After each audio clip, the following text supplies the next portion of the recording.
చాలామంది parents explain చేసేటువంటి example ఇది.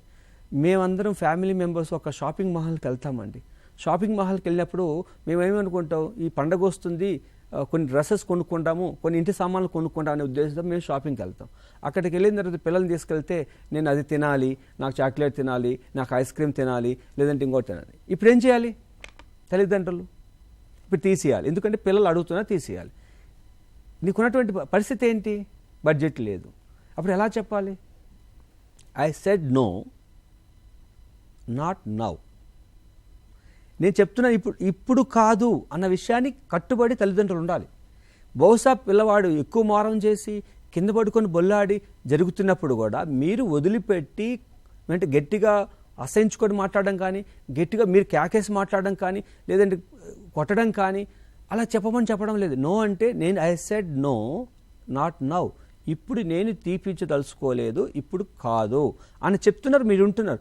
ఉన్నప్పుడు 1 నిమిషం, 2 నిమిషాలు, 5 నిమిషాలు మీరు ఉన్నారు కనుక, మీరు కన్సిస్టెంట్గా అదే మాట పైన మీరు నిలబడుతున్నారు కనుక మీరు కామ్గా ఉంటున్నారు. అంటే మీరు మళ్ళీ మీరేం చేస్తున్నారు? నో చెప్పి తర్వాత మీరేం చేస్తున్నారు?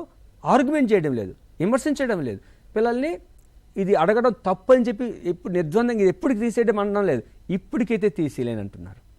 ఇప్పుడు ఏమవుతుంది? పిల్లవాడికి మీరు ఎప్పుడైతే కామ్ అవుతారో, అంటే కామ్గా మాట్లాడుకున్న కామ్ ఉంటారో, పిల్లవాడు అయితే ఈ స్టార్ట్ థింకింగ్, అమ్మ ఇప్పుడు తీసేనన్నది. Now they come for the bargaining.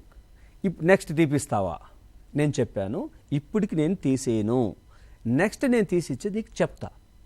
You are not giving రేపు తీపిస్తాను, ఎల్లుండి తీపిస్తే చెప్పడం లేదు. నేను నెక్స్ట్ తీపించేది నెక్స్ట్ చెప్తా, ఇప్పుడు చెప్పడం నెక్స్టే చెప్తా. ఇప్పుడు ఏమవుతుంది? You are giving a hope. Next ఏమవుతాడు?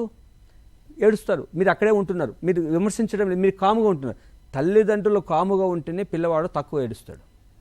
తల్లిదండ్రులు ఎప్పుడైతే ఆర్గ్యుమెంటేటివ్గా బుజ్జగించినా కూడా అక్కడ నుంచి రియాక్షన్ వేరే విధంగా ఉంటుంది. కామ్, నేను చెప్పేదంటే nature is calm. When the nature is calm, the child start rethinking of it.